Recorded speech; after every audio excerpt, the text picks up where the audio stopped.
Friends, പുതിയ വീഡിയോയിലേക്ക് എല്ലാവർക്കും സ്വാഗതം. അപ്പോൾ ആദ്യം തന്നെ എല്ലാവർക്കും ഈദ് മുബാറക്. അപ്പോൾ പെരുന്നാളായിട്ട് ഞങ്ങൾ വാപ്പിൻ്റെ വീട്ടിലേക്ക് വന്നേക്കണം കേട്ടോ. അപ്പോൾ ഇതാണ് വാപ്പിൻ്റെ വീട്. അപ്പോൾ ഞങ്ങൾ കുറച്ച് ലേറ്റായാണ് വന്നേക്കണത്. അപ്പോഴേക്കും ഇവിടെ എല്ലാവരും എത്തിയിട്ടുണ്ടായിരുന്നു. ഞാനപ്പോൾ നിങ്ങൾക്ക് എല്ലാവരെയും പരിചയപ്പെടുത്തി തരാം.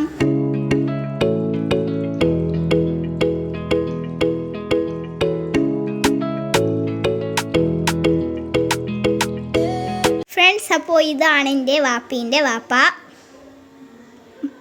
ഇതാണ് എൻ്റെ വാപ്പീൻ്റെ അനിയൻ. അപ്പോൾ ഇവിടെ വെളിച്ചം കൂടുതലായതുകൊണ്ട് എനിക്ക് വീഡിയോ മര്യാദക്ക് എടുക്കാൻ പറ്റിയില്ല. ഇത് ഞങ്ങളുടെ വീട്ടിലെ ഏറ്റവും ചെറിയ വാവയാണ്. വാപ്പി അപ്പോൾ അവനെ കളിപ്പിച്ചുകൊണ്ടിരിക്കണതാണ്. വാപ്പീൻ്റെ ഏറ്റവും ഇളയ അനിയനാണ് എടുത്തേക്കണത്. അപ്പോൾ ഞാൻ നേരത്തെ കാണിച്ച വാപ്പീൻ്റെ അനിയൻ്റെ ഏറ്റവും ഇളയ മോനാണിത്. ഇവനിപ്പോൾ 4 മാസമായിട്ടുള്ളൂ. ഞങ്ങളെല്ലാവരും ഇവനെ ഇസു എന്നാണ് വിളിക്കുന്നത്. അതിൻ്റെ ഇടയിൽ അവനൊന്ന് കരഞ്ഞു. അപ്പോൾ വാപ്പി അവൻ്റെ കരച്ചിൽ മാറ്റണേണ്. അപ്പോൾ എൻ്റെ എല്ലാ അനിയന്മാരും കൂടി ഇരുന്ന് TV കാണുകയും സ്നാക്സൊക്കെ തിന്നുകയായിരുന്നു. പെരുന്നാളിന് എല്ലാവരും കൂടുമ്പോൾ അടിപൊളിയാണ്. ഞാൻ വീഡിയോ എടുക്കാൻ കണ്ടപ്പോൾ എൻ്റെ അടുത്ത് എൻ്റെ കുഞ്ഞനിയത്തി എന്ന് പറഞ്ഞ് ഞാൻ ഡാൻസ് കളിക്കാൻ എൻ്റെ വീഡിയോ എടുക്കുമെന്ന് ചോദിച്ചു. ഞാനപ്പോൾ അവളുടെ ഡാൻസ് വീഡിയോ എടുത്തു.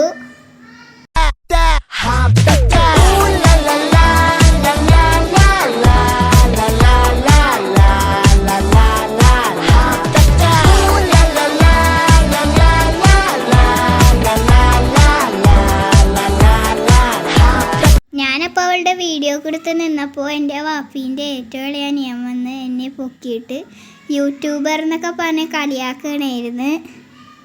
അത് കണ്ട് ബാക്കി എല്ലാവരും എന്നെ കളിയാക്കുകയായിരുന്നു. ഞങ്ങൾ അവിടെ കുറച്ച് നേരം സ്പെൻഡ് ചെയ്ത ശേഷം പിന്നെ ഞങ്ങൾ വീട്ടിലേക്ക് പോയി. വീട്ടിൽ വന്നതിന് ശേഷം ഞങ്ങൾ ബിരിയാണി ഉണ്ടാക്കാനുള്ള പരിപാടിയിലായിരുന്നു. വാപ്പിയാണ് ബിരിയാണി ഉണ്ടാക്കണത്. ബിരിയാണിക്കുള്ള സവാളയും തക്കാളിയൊക്കെ അരിഞ്ഞ് വെച്ചു. ഞങ്ങൾ ഇന്നപ്പോൾ ചിക്കൻ ബിരിയാണിയാണ് ഉണ്ടാക്കുന്നത്. വാപ്പി അപ്പോൾ ബിരിയാണി ഉണ്ടാക്കി തുടങ്ങിയിട്ടുണ്ട്.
നമ്മുടെ ബിരിയാണി ഇവിടെ റെഡി ആയിട്ടുണ്ട്.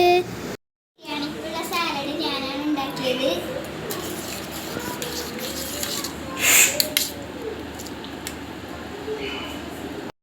ഞങ്ങളപ്പോൾ ഫുഡ് കഴിക്കാനിരുന്നു. വാപ്പി എല്ലാവർക്കും സെർവ് ചെയ്ത് കൊടുക്കണേണ്. അപ്പോൾ ഫസ്റ്റ് ടൈമാണ് ഞങ്ങൾ ചിക്കൻ ബിരിയാണി ട്രൈ ചെയ്യണത്. എപ്പോഴും ഞങ്ങൾ ബീഫ് ബിരിയാണിയാണ് ഉണ്ടാക്കുന്നത്. അതുകൊണ്ട് വാപ്പിക്ക് ഇത് ശരിയാമോ എന്ന് ഭയങ്കര ടെൻഷനായിരുന്നു. പക്ഷേ നല്ല അടിപൊളി ബിരിയാണി ആയിരുന്നു കേട്ടോ. ഞങ്ങളപ്പോൾ ഫുഡ് കഴിച്ച് തുടങ്ങി. ഞങ്ങൾ അങ്ങോട്ടും ഇങ്ങോട്ടും കൊള്ളാമെന്നൊക്കെ പറയണമായിരുന്നു. ഇത് കഴിച്ച് കഴിഞ്ഞിട്ട് വേണം നമുക്ക് ഉമ്മീൻ്റെ വീട്ടിലേക്ക് പോകാൻ.